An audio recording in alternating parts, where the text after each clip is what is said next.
it just so happens that okay, Alera says that how do people eat? How do people feed these days? On top, as some people will say, as Chief Zebrodaya or Korigben will say, on top of that, you ask people to come and donate blood. I wonder. Then they are asking you which blood I get. In fact, the donor clinic or whatever will probably send them away. So not be your kind blood with the Well, let's see if that will happen. Let's see if that will happen. We have with us here this morning Dr. Bodrin Oshikomaya, who is a hematologist as well as Executive Secretary of Lagos State Blood Transfusion Committee. Thank you for joining us today.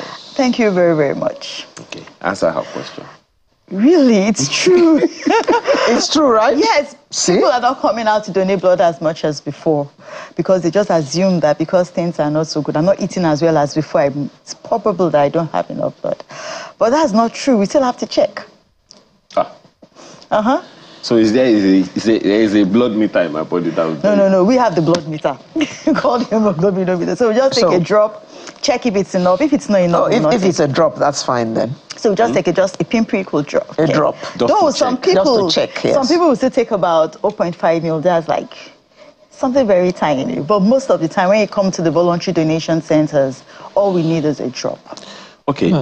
I think what would be important to anyone right now is what are the benefits? Yeah. Donating blood. You are taking from me and you're saying I'm benefiting from you. Of course, lots of benefits. Nobody is happy to part with money. Blood is not money, blood is life. Blood is not money, blood is life. So there are quite a number of benefits. There's a benefit for the donor, and there is another set of benefits for the person receiving it. So we are here talking about the donor. So the first benefit is that you have a free health check. Now everything seems to be difficult. Nobody wants to go to the hospital for any check because it costs some money. So if you want to donate blood, you will have an opportunity to be asked a lot of questions. It's like a free consultation. You are there, we're asking you, are you fine? What is wrong with you? Have you had anything happen to you in the past few months or the past few weeks? And if you have concerns, an opportunity to talk to a healthcare personnel. So first of all, you have a free health check. You have a free mini consultation. We check your blood pressure, your temperature, all sorts are done. And we're also able to counsel you about your lifestyle generally. So that is, to me, one of the major benefits of it. Another thing is that you're able to be tested for all these infectious agents. So you don't know you have an infection, you're walking around. As people say, HIV not the show for face, hepatitis not the show for face. So it's an opportunity for you to be tested regularly. You also have an opportunity to reduce your iron levels, because if you donate blood regularly, your iron levels are reduced. And there are studies that show that if you have a reduced iron level or if you donate regularly, there's a lesser incidence of cardiac illnesses. I'd rather donate blood and not have cardiac diseases and not have a higher incidence of having stroke. There's also studies that say that people that donate blood regularly have a lower incidence of cancers. Cancers are not palatable things. So I'd rather donate blood. What's the connection? So the iron levels are known to increase the incidence of many different types of cancers, especially breast cancers, thyroid cancers, all those cancers that involve double organs. It has been shown that reduced iron levels have an association with them, people developing such cancers. Apart from that, donating blood helps you to save other people's life. Like, you have a voluntary donation card from the blood transfusion service. Yes. And with that voluntary donation card, I know that look. I've got to be healthy before I can become altruistic, haven't I? Yes, you have to be healthy. And that is why I said the first you have a mini health check. If you are not healthy, there's a very, very good referral system. If you notice anything wrong, we give you a referral letter, send it to your doctors. There are some doctors directly affiliated to the blood transfusion service, especially the donor centers within hospitals. So once you notice anything, we give you a referral. We say, doctor, we also expect, because in that referral letter, there's a response. I will pay when I go to see that doctor. Well, if you come to the hospitals, you're not going to pay to see a doctor, but you might need to pay for health, for the investigations.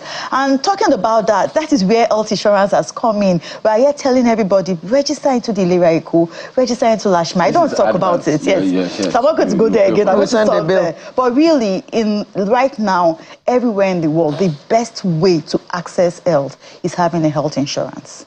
It's not as if those are cheap either. Well, it's cheap. Health insurance is cheap in Nigeria. Let's not go there. Yes, let's not go there. Oh. Let's not go there, Auntie. I know that my health insurance is not cheap. Well, have you tried that health insurance I talked about that you said we shouldn't talk about right now? Please, we need to see after We need to see after, so I can switch. We need to see after now. So, how often can one donate blood? So you can donate blood every 3 to 4 months. A lot of males donate blood regularly every 3 months. For females, the timeline is longer because, you know, we females, we also lose a bit of blood regularly. So the timeline by nature, we lose it every month. And it makes us look beautiful. When you are losing blood every month, you are finer, you are prettier. Try the blood. Okay. What is she talking about? Yes, I should That you are beautifuler. Beautifuler. Okay. All right. I want to take you to some things. You know, tell us about some myths about blood donation. And how do you deal with them? So the first myth is what you mentioned there. I don't have enough blood. It is a myth. Because before you can say you don't have enough blood, you have to check it up for you first. So that's usually the first one. So we encourage people, okay, agreed, you might not have enough blood, but let's see. We should have a scientific evidence that the blood is there, it's enough or not. You need to check it with a bloodometer. Yes, we'll check it with that bloodometer. Because if the blood is not enough, then you need health care. We need to advise you on your diet. We need to advise you to see a doctor. So if it is not enough, then it's not good for you.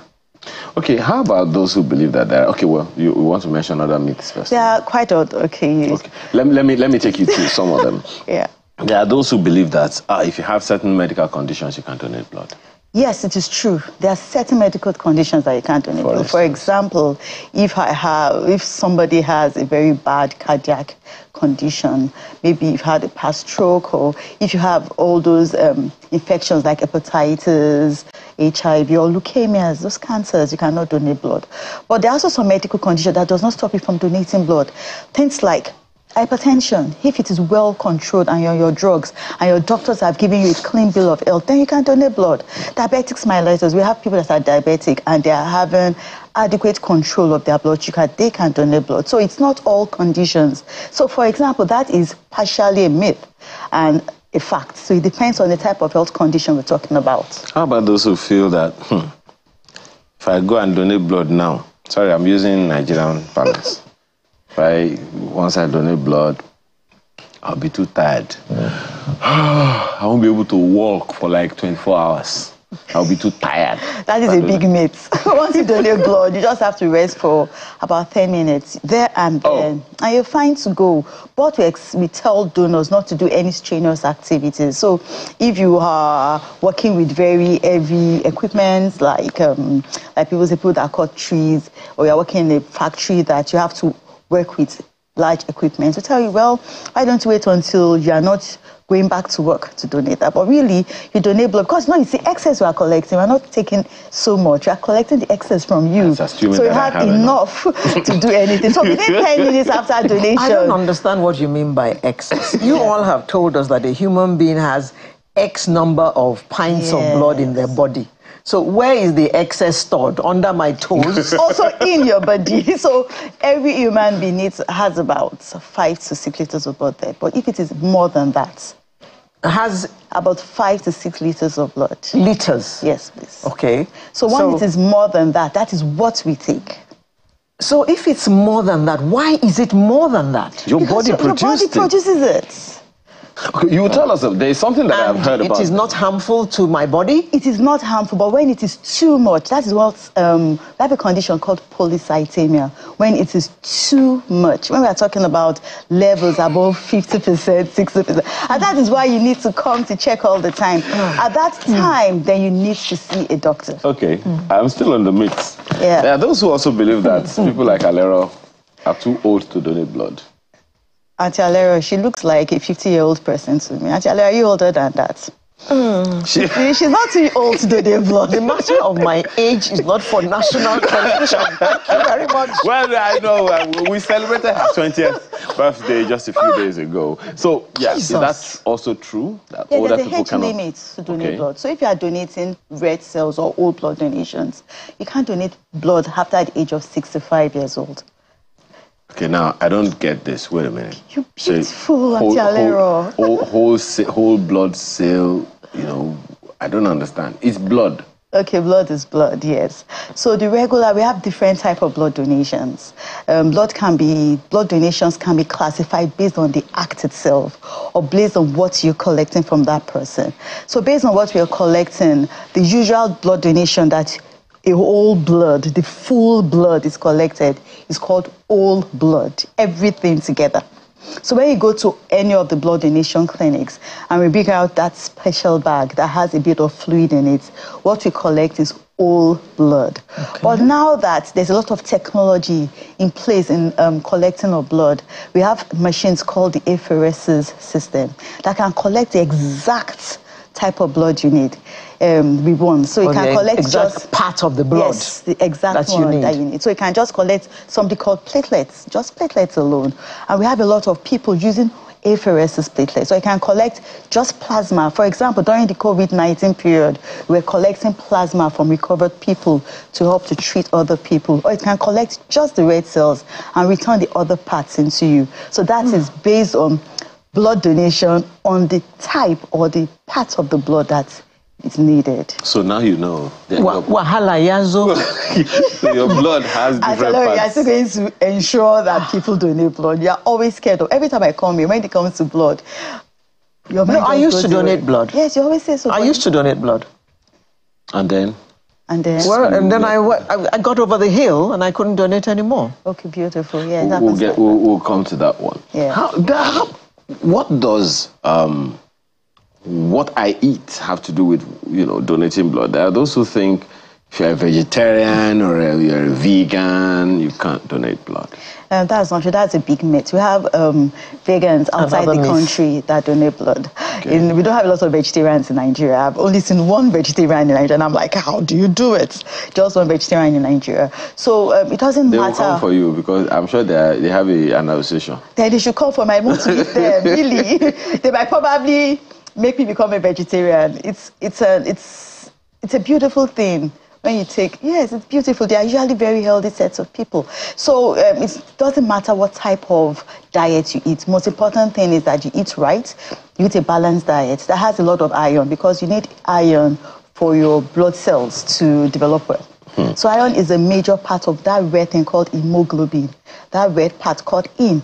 There's a lot of iron needed for it to develop. How about tattoos? That is a beautiful one because now we have a lot of youths coming in. Please, I'm telling everybody, tattoos are not a complete contraindication to donate blood.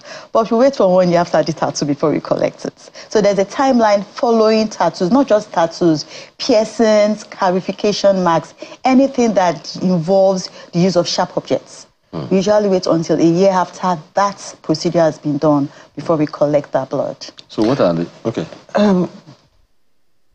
If you have done some tattoo or ear piercing, you can come 1 year after. Yes, please. What have tattoos got to do with donating blood? So it's on my skin. The blood you want is inside my body. So we're using sharp objects to put in that ink into your skin. Yes. So because sharp objects generally, there's a tendency for you to transfer infections.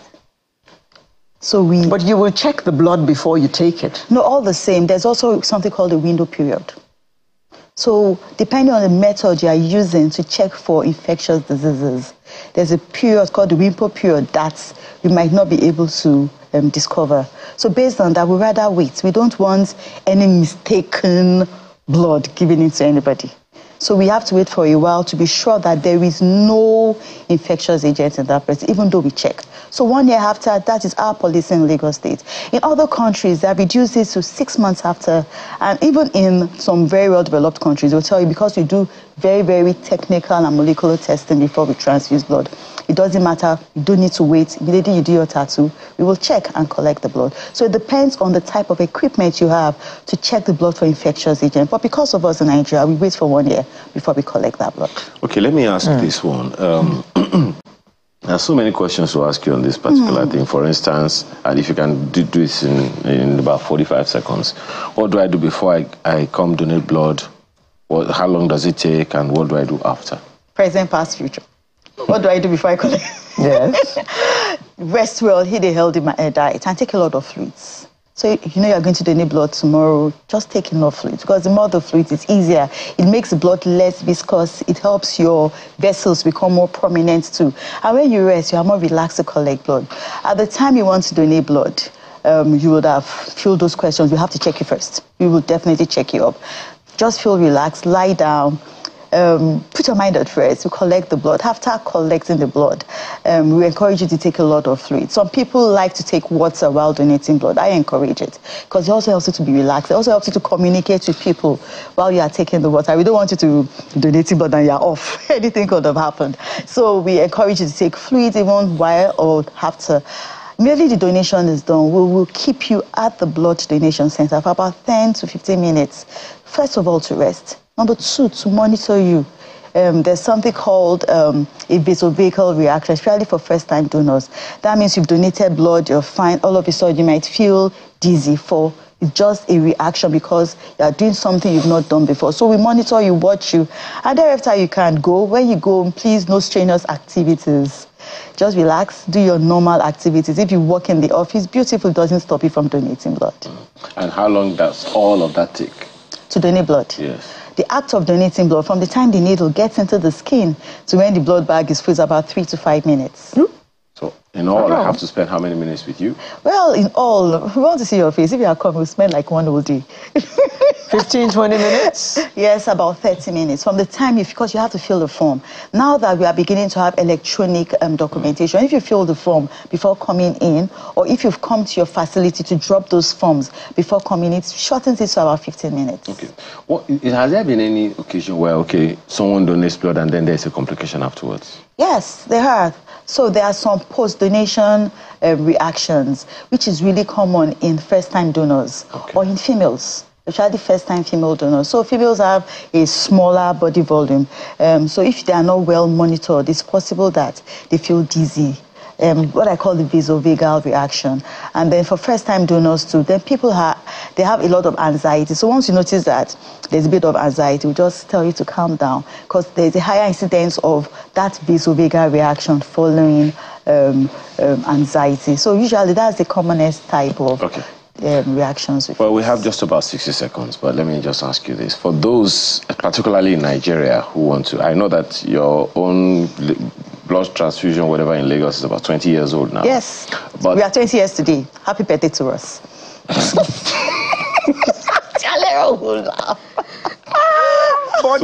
How many such are there all over Nigeria, blood transfusion services? So, well, what I can say is that we have a National Blood Service Commission that coordinates everyone. And the National Blood Service Commission has encouraged every state to have their own state blood services because it's easier for the state blood services to help to run those activities. Well, that is all I can say. That's all that you know. Because I don't know. I know about Lagos State Blood Transfusion, whatever it is you guys call it. And I know that there's a National Blood Transfusion Commission that you've got. I have not heard of all Blood Service Commission. Commission is like a regulatory agency. That's what she said, though. That's what I said. So all states are encouraged to have this. We don't have one in Bauchi, in Kaduna, in Zaria. I don't know. I'm just asking. We have to call them from those states to come and talk here to tell us if they have or not. Thank you so much for your time this morning, Dr. Bodrin Oshikumaya, Executive Secretary, Lagos State Blood Transfusion Committee, as well as a hematologist. Thank you again. Thank you very much for having me. Okay. You have been told to go and donate blood. So please go and save a life. Donate blood. And be a voluntary donor. I mean, not be so that they talk. Because some people actually paid. We will be right back while we continue our own gist.